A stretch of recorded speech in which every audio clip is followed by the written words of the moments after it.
The first two speakers talked a lot about the adoption process. So I'm going to go ahead and talk more about implementation next.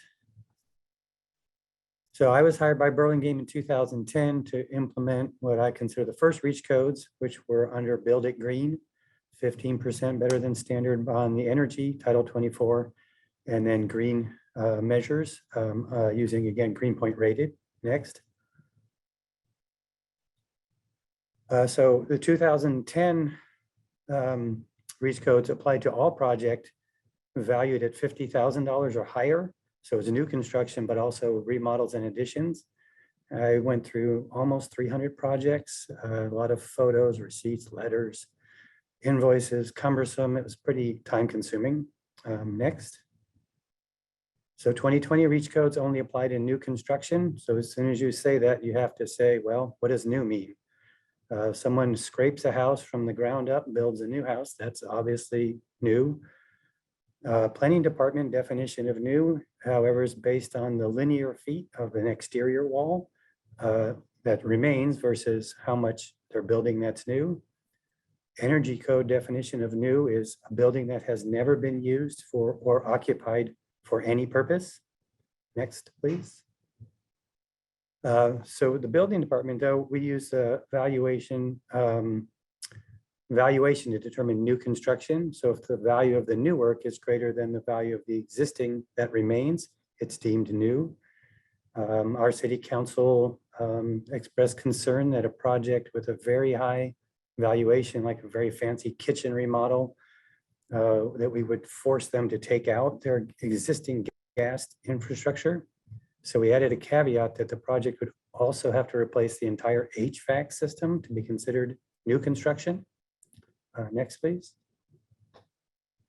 So I had a project that came in as a 1,400 square foot house. They're tearing off 600 square feet, going to keep 800 square feet, but they're going to add 1,200 to the remaining 800. So does that count as new? Next, please.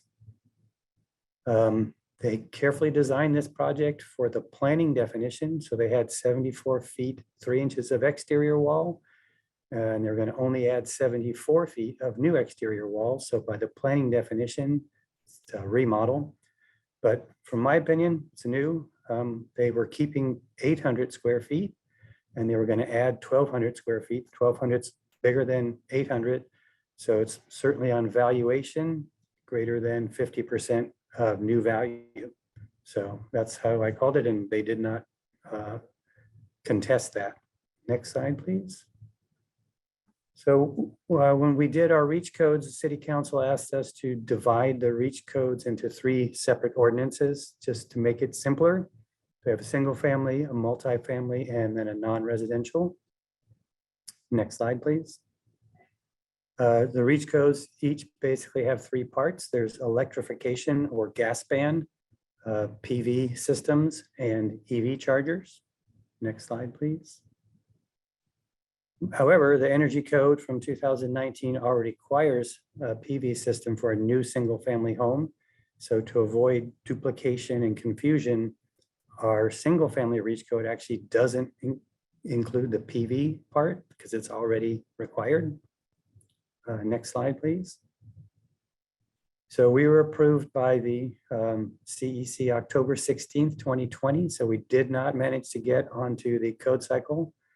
And with all of the projects working their way through, first the design review and planning hearings, and then the building department plan review, only actually issued 20 permits. All of them are for single family homes that are covered by the REACH codes. And we have 10 more in the pipeline that are about to be issued. Next slide, please.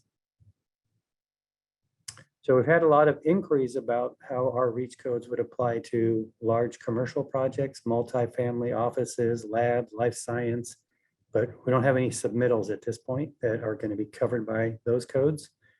Labs in particular seem to kind of assume that they're just going to get an exception, which would allow them for natural gas. But for multifamily, we don't have any exceptions. So currently, natural gas for labs, it's going to kind of be a case-by-case basis. but it's not specifically called out. Next slide, please. So what I'm going to talk about today is implementation, primarily single family plan check and implementation. Next slide, please. So we have a couple of exceptions to the gas ban. For single family, we have an exception for kitchen appliances and for fire pits and fireplaces. Commercial, there is an exception if it's a for-profit restaurant or a commercial kitchen. So for-profit means that if you had a startup like a Facebook or a Google where they have a cafeteria for the employees, that would not be allowed to use gas. It'd have to be a restaurant where anybody can come from the public and buy a meal. Next slide, please. So when the applicant chooses one of our exceptions, we require them to pre-wire the equivalent electrical circuit and have them put a note on the plans that says exactly this. So if they're gonna say they're gonna put in a range or a cooktop, I have to say, put a note on your plans, dedicated 204, 240 volt, 50 amp capacity receptacle within 3 feet. And have it put it right next to the cooktop. There's a fireplace or a fire pit. Have them put in a note for a 110, 20 amp receptacle. I really didn't want to get into trying to evaluate how many therms that a fireplace was going to put out and say what type of receptacle was going to replace that amount of heating. So I'm just keeping this part simple. Next slide, please. So we have banned clothes drying. So for clothes drying, I have them put a note anywhere there's a washer or dryer or a laundry room, just simply stating they will not use gas for clothes drying. Next slide, please. Some of the projects, I actually have them at a note on the cover page. It says will not use gas for space heating or cooling, water heating, or clothes drying. Again, on the front page. Next slide, please. And then our inspectors were confused and concerned that they weren't really going to know where we would have reach codes or not. So we made a big red stamp. We put this on, again, the cover page, 2020 reach codes apply. Next slide, please. So a tactic that I use when I plan checking is to have them remove references to the gas meters, gas stub outs, furnaces for FAUs, access to furnace platforms in the attic for furnaces, tankless water heaters, air conditioners, anything like that. A lot of the architects like to just keep adding details to their plans and they never kind of go back and make sure that everything aligns with the past. So I just have them delete or say not used on this project for anything that I feel is not relevant. So if they take out the AC, I'm going to want them to show the heat pumps somewhere on the plans. Next slide, please. And Joe, sorry, we're going to have to move it along, but so maybe like 1 or 2 more.